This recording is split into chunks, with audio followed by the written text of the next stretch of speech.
حضور پاک صلی اللہ علیہ وآلہ وسلم کی خدمت میں کچھ خواتین آئیں۔ انہوں نے عرض کیا، یا رسول اللہ صلی اللہ علیہ وآلہ وسلم، کیا اسلام میں ہمارے لیے کچھ نہیں؟ حضور صلی اللہ علیہ وآلہ وسلم نے فرمایا، کیا ہوا؟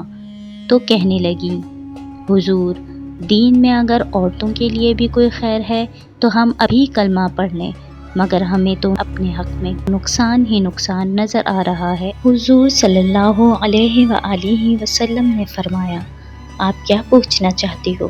تو وہ کہنے لگیں، یا رسول اللہ صلی اللہ علیہ وآلہ وسلم، ہم نے سنا ہے کہ اسلام میں جن دنوں عورت ناپاک ہوتی ہے، نماز نہیں پڑھ سکتی، روزہ نہیں رکھ سکتی۔ حضور، یہ تو عورتوں کا دینی نقصان ہے، اور پھر 2 عورتوں کی گواہی ایک مرد کے برابر ہے، یعنی دنیا میں ہمارا وہ کردار نہ ہوا جو مردوں کا ہے، تو حضور ہمارا تو نقصان ہی نقصان ہے، کیونکہ مہینے میں کئی دن تو ہم ناپاک رہتی ہیں، اس وجہ سے دین سے دوری ہوئی، اور اگر کسی دوسرے معاملات میں کردار ادا کرنا چاہیں تو ہماری گواہی آدھی ہے۔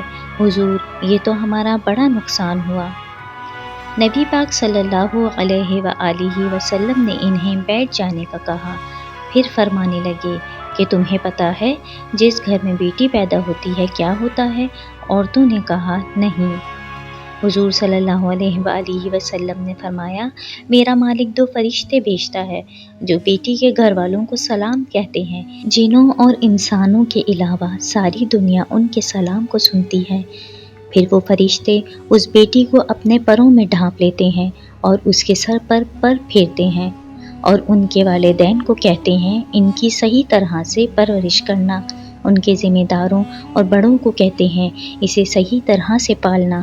اگر تم نے صحیح طرح سے پرورش کر کے ان کو رخصت کر دیا تو اللہ تعالیٰ قیامت تک تمہاری مدد کرے گا، تمہارے رزق میں مدد ہوگی، اللہ تمہاری مشکلات آسان کرے گا، اور جب بیٹی کی اچھی پرورش کرنے والے مرنے لگیں گے تو اللہ تعالیٰ انہیں کلمہ یاد کرا کر ان کی مدد کرے گا، اور قبر کے سوالات آسان کر کے مدد ہوگی، اور قبر میں جنت کی کھڑکی کھول کر ان کی مدد کی جائے گی، میزان عمل پر تمہارے اعمالوں کا وزن زیادہ کر کے مدد کی جائے گی، اللہ پل صراط پر آسانی سے گزار کر بیٹی والوں کی مدد کرے گا، میزان عمل پر اپنے محبوب علیہ السلام کے ہاتھوں سے جام پلا کر مدد کی جائے گی، اور فرمایا دوزخ سے بچا کر جنت میں ڈال کر مدد ہوگی۔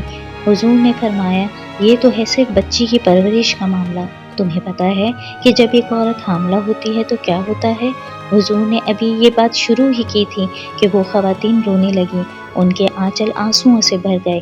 محبوب فرمانے لگے، جب کوئی عورت حاملہ ہوتی ہے تو رب اسے اسی طرح کا اجر دیتا ہے جس طرح اس مجاہد کو اجر ملتا ہے جو جہاد فی سبیل اللہ میں جاتا ہے۔ مزید فرمایا کہ جب وہ بچے کو جنم دیتی ہے تو رب اسے اتنا ثواب دیتا ہے جتنا رب کریم ایک شہید کو عطا فرماتا ہے۔ اور آپ شہید کا اجر جانتے ہو کیا ہے؟ شہید کا پہلا قطرہ زمین پر گرنے سے پہلے اللہ اس کے سارے گناہ معاف کر دیتا ہے۔ ہاں، عورت کے لیے شرط یہ ہے کہ بس وہ اپنے خاوند کی فرما بردار رہے، اور فرمایا اس کے بعد جب وہ بچہ پالتی ہے، رات کو اٹھ کے اسے دودھ دیتی ہے، رات اٹھ کر اس کی حاجت کو پورا کرتی ہے، صفائی کرتی ہے، تو رب کریم اسے اتنا ہی اجر دے گا جتنا رات کو اٹھ کر نفل پڑھنے والی کو عطا کیا جاتا ہے۔ سبحان اللہ۔